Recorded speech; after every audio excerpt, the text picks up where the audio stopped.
Hi, I'm Karen Q from Patriot Tours in New York City, and I'm in Trinity Graveyard at Wall Street, and I thought I would point out the graves of some of the Revolutionary War soldiers buried here.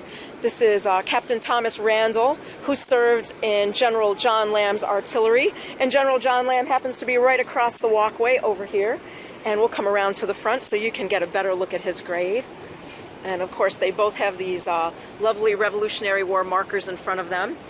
General Lamb commanded an artillery unit, as I said.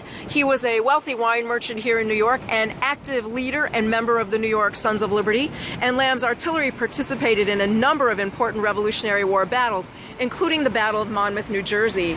They also today have a very active reenactment unit. You can find them online at Lamb's Artillery. If you're interested in Revolutionary War reenactments, you can check them out and meet them. They're a really wonderful bunch of guys to get to know, and women too. The camp ladies follow them too. Over here on the right is Marinus Willett, and I don't think Marinus Willett is still buried in this grave site. I think he was removed to a new grave, although the grave and marker remain. Marinus Willett was a member of the New York Sons of Liberty and belonged to a wealthy New York family of landowners and merchants. The New York Mets play on a piece of land named for his family, Willett's Point, Queens. Marinus Willett went on to be a colonel in the Revolutionary War, and he served as our third mayor of New York, our third non-royal mayor. So this is Colonel Marinus Willett. And if we head along the walkway in this direction, way back there in the corner of the graveyard, we have to move along a little bit so you can see him a bit better, is the grave of Commandant Wharton. Wharton was the third Commandant of the United States Marine Corps. He was from Pennsylvania, outside of Philadelphia, and again belonged to a very wealthy family and picked up arms against the king. Every year on the anniversary of Commandant Wharton's death, you can find members of the Marine Corps here playing taps and toasting rum in his honor. So as we look around the graveyard, we see the graves of many men who were wealthy, influential men who could have grown their wealth and influence under the British Empire, but instead chose to pick up arms against the king to fight for an ideal they believed in, the ideal of self-government. And there are many of these men buried in this graveyard, our original soldiers fighting for the United States of America. Thanks very much for watching today. I'm Karen Q of Patriot Tours in New York City. Hi, it's Karen Q at Patriot Tours NYC, and I'm here in St. Paul's Graveyard. It's a few days after the July 4th celebration, and a while ago I did a video about the significant Revolutionary War graves in Trinity Churchyard. Now, Trinity Church and St. Paul's are the same parish, but I thought today I would walk through and show you some of the significant graves here at St. Paul's Chapel.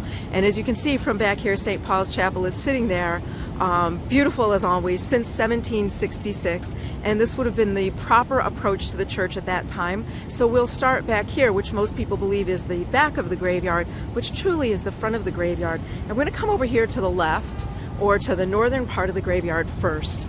And this grave doesn't have a flag on it, likely because they're not aware of who it is, as some of the records have been lost. And this is the grave of William Denning. William Denning was a merchant here in New York City, a member of the Sons of Liberty, and he also was a member of the Committee to Detect and Defeat Conspiracies.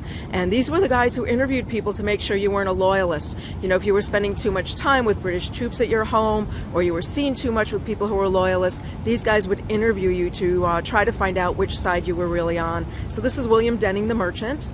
And we're going to go back along the path. Oh, by the way, that's the Oculus and the World Trade Center, the new tower up there, kind of hard to see in the trees. So a really neat thing about this spot is that we're standing right here near one of the oldest things in Lower Manhattan still intact, and right next to some of the most newest architecture as well. So as I walk along, we'll take a look at the Oculus, which many of the young students I take on tours thinks looks like a giant dinosaur skeleton. So that's kind of a cool way to look at it. Oh, and I almost passed him. Let's go back over here. Sorry about that. And I want to excuse anyone who speaks French for my terrible French pronunciation, but this is Dr. John Vacher, who was a young French officer under the command of General Washington during the Revolutionary War. After the American Revolution, he chose to become a New Yorker, and he stayed, is buried here in St. Paul's Graveyard. And to the left of his grave, you can see a little star marker, and that indicates he is a Revolutionary War veteran. And let's move along the path a little bit more. We have a big grave coming up here on the left, a lovely monument for Colonel Rochefontaine, another French officer from the American Revolution. And let's come around here where you can see the front of the monument much better, and he should have a flag, and he does.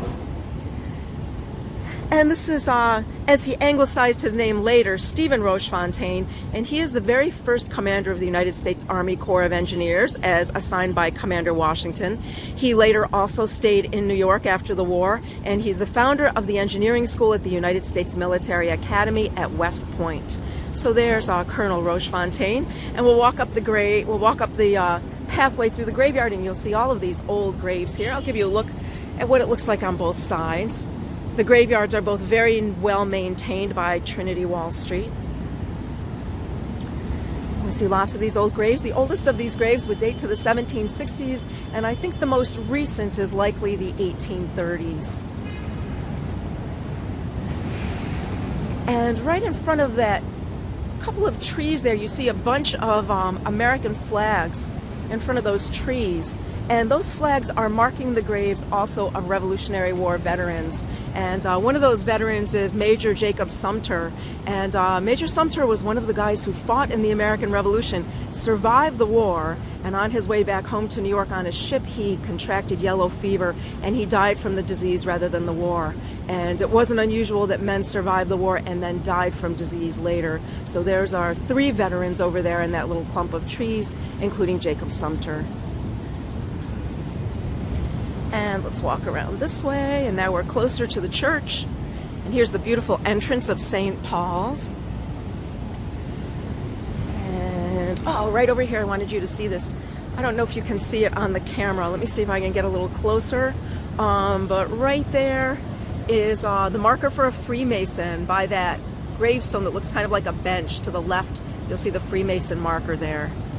So there's a Revolutionary War veteran or someone who participated in the war who was also a Freemason. And we're going to take a walk over here to one of the most important graves in all of St. Paul's Graveyard. And if you've been on my Revolutionary War tour, you know all about this person.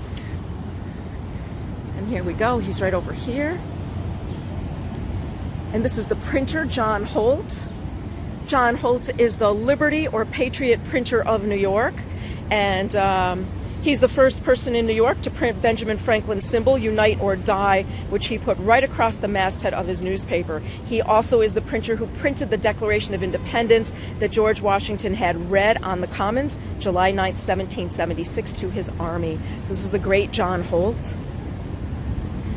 Very well respected and honorable man of his time. He fled New York City during the American Revolution. He lived up in a town called Poughkeepsie throughout the war and returned after the war. And he was the first official printer to the state of New York. And up here you can see we're coming up on some other flags. But the grave I really want to talk about here is this one. Right there, you can see it. Has a flag and a little marker in front of it, and that's the grave of John Bailey. John Bailey, another member of the New York Sons of Liberty, and a cutler. And it was John Bailey who made the sword that George Washington wore at his side throughout his service in the American Revolution. That sword today is in the Smithsonian Institution in Washington, D.C. So that is a quick look at the Revolutionary War veterans and people of Revolutionary War note here in beautiful St. Paul's. St. Paul's was built in 1766, and if you can get down here to take a look at it, both the inside and outside are very beautifully preserved by Trinity Wall Street. So thanks for watching. I'm Karen Q, Patriot Tours, NYC.com.